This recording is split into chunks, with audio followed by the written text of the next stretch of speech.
Good morning.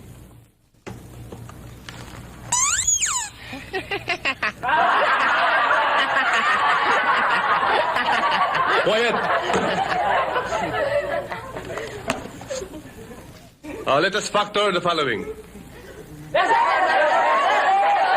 Junjun. The answer is 28x. You're wrong. I'm right. Wrong. Right, sir. All right. Go to the blackboard and prove that you're right. Right away, sir. Okay? To prove that you're right, Hmm? sumulat ka ng 7-13, then you add. Okay, sir.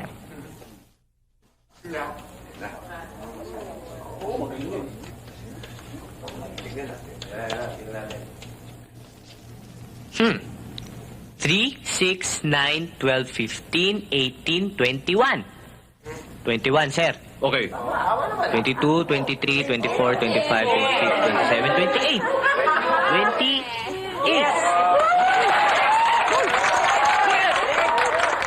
Quiet! Nagpapatawa ka. No, sir. Sit down. You sit down also, sir.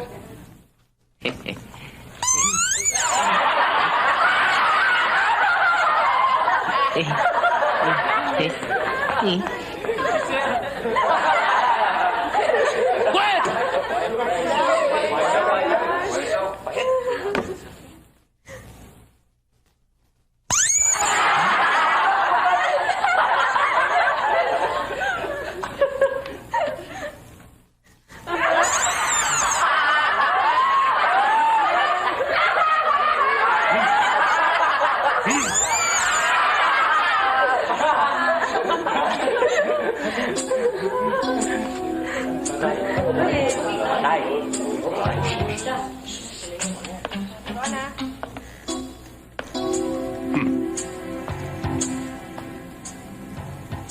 Sino ang naglagay nito?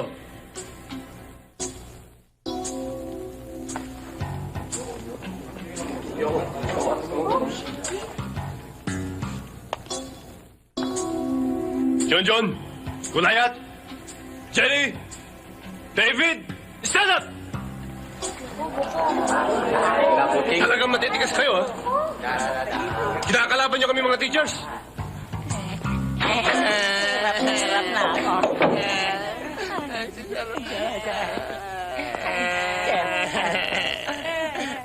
Sir, pwede na ba kami makauwi?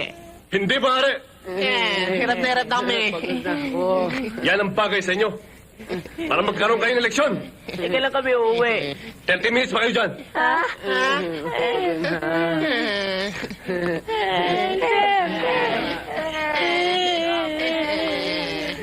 Kawawa naman kayo.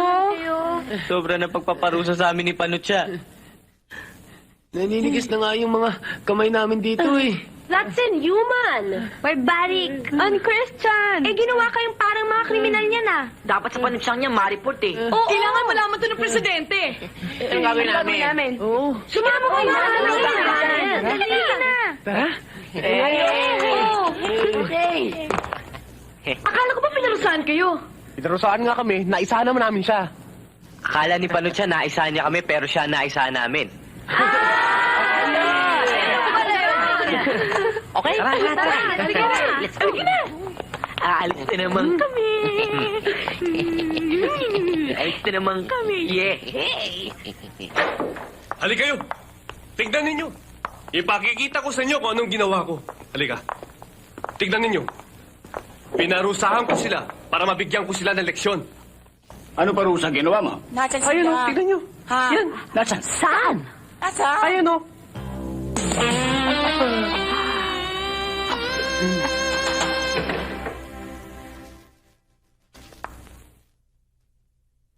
Junjun, ano man gagawin mo? Abangan nyo na lang ang susunod na kabanata. Pwes, pinarusahan niya tayo. Kailangan walang ganti.